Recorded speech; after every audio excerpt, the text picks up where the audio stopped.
दिल्ली में इस समय पोल्यूशन के बाद एक ऐसी चीज जो सबसे ज्यादा ट्रेंड कर रही है इस समय, वो है छठ पूजा। जी हाँ, छठ पूजा बिहार का और ईस्टर्न उत्तर प्रदेश का बहुत बड़ा त्योहार है जो कि लगभग 3 दिनों के लिए सेलिब्रेट किया जाता है। वहीं दिल्ली में हर साल छठ पूजा का आयोजन किया जाता है क्योंकि घाट के किनारे औरतें आती हैं और अपने सारे रिचुअल्स को परफॉर्म करती हैं। लेकिन इस साल ऐसा हुआ कि पोल्यूशन इतना ज़्यादा बढ़ गया है। आप देख सकते हैं हम लोग इस समय यमुना किनारे ही आए हैं और आपको दिखाने जा रहे हैं कि किस तरीके से दिल्ली में जो है छठ पूजा की तैयारियां चल रही है। आप देख सकते हैं कि घाट के किनारे यमुना नदी इस समय इतनी ज़्यादा पोल्यूटेड है, वहीं इंतज़ाम जो है हो रहा है। घाट में आप देख सकते हैं बैरिकेटिंग हो रखी है। बैरिकेटिंग के उस पार यानी कि यमुना नदी में जाकर के कोई इस साल पूजा नहीं कर पाएगा क्योंकि इस पर स्टे लगाया हुआ है। वहीं उसके अलावा छठ पूजा समिति ने जो है इंतज़ाम काफ़ी ज़्यादा किए हुए हैं, वो हम आपको डिटेल में बताएंगे। लेकिन आपको सबसे पहले समझाते हैं क्योंकि कई सारे व्यूअर्स को पता नहीं होता है कि छठ पूजा क्यों मनाई जाती है, क्या इसका महत्व होता है और इतना कठिन फास्ट क्यों होता है कि 3 दिन तक ये चलता है। तो उसके लिए हमने हमारे एक्सपर्ट के साथ आज डिटेल में चर्चा करेंगे। तो हमारे साथ आज जुड़ रहे हैं पीयूष कुमार।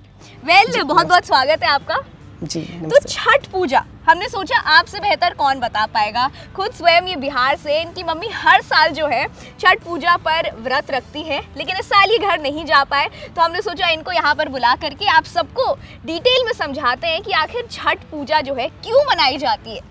जी देखिए, बेसिकली बात ये है कि छठ पूजा को लेके पौराणिक कथाओं में बहुत सारी बातें की गई हैं, जिसमें कुछ जिक्र महाभारत का है, कुछ पुराणों में कहा गया। जिसमें सबसे प्रमुख जो बात है जो लोग कहानियों में बताते हैं वो एक राजा की, जिनकी काफ़ी समय से कोई संतान उनको पैदा नहीं हो रहा था। इस वजह से उन्होंने सूरज भगवान की उपासना करने का सोचा और तब से कहा जाता है कि छठ पूजा का आरंभ हो गया था। वहीं महाभारत में बहुत सारी ऐसी कथाएं हैं जहाँ पे छठ पूजा का जिक्र किया जाता है, जिसमें सबसे पहली कथा आती है कि कर्ण का जब जन्म हुआ था तो उनको गंगा जी के घाट पे उनका जन्म हुआ था और फिर वहाँ पे जब वो बड़े हुए तब उन्होंने सूरज भगवान की उपासना की, जहाँ से छठ का होता है, शुरुआत होता है। वहीं एक कथा के अनुसार जब पांडव राजपाट हार जाते हैं और वो जंगल में जाने लगते हैं, तभी उस समय द्रौपदी ने छठ पूजा किया था। अच्छा। और छठी मैया और सूरज भगवान की उपासना की थी अपने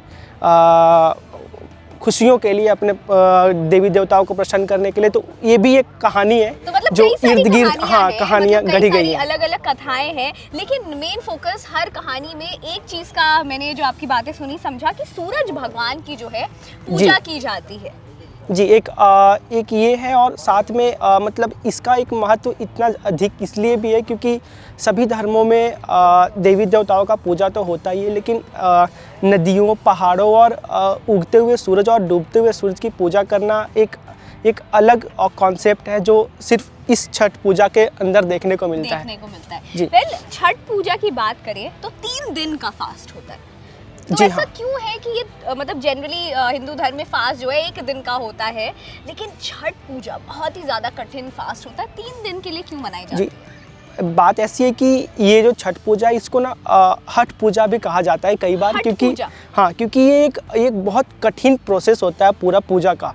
और इसमें इसकी शुरुआत जो होती है नहाए खाए से होती है, जिस दिन प्रसाद तैयार किया जाता है। अच्छा। और व्रती जो होते हैं, जो छठ पूजा के लिए कर रहे होते हैं, वो प्रसाद तैयार करते हैं, जिसमें मूलतः सात्विक भोजन होता है। लौकी की सब्जी, रोटी, चावल, चने खाए जाते हैं। और ये शुरुआत होती है छठ पूजा की, जिस दिन भोजन के बाद से अगले दिन जब खरना का प्रसाद तैयार होता है, उस दिन से अच्छा। प्रसाद ग्रहण करने के बाद से व्रती जो होते हैं लगातार उपवास में रहते हैं और ये पूरे 3 दिन तक उपवास चलता है, जब तक अगले दिन उषा अर्घ ना हो जाता है, सुबह का अर्घ खत्म होता है, उसके बाद ही वो भोजन ग्रहण करते हैं। पीयूष जी का बहुत बहुत धन्यवाद। और भी ऐसी यूपी बिहार से जुड़ी हुई खूब अच्छी कहानियाँ और महत्व वाली चीज़ें इनके साथ जुड़ेंगे हम और आप तक पहुँचाएंगे।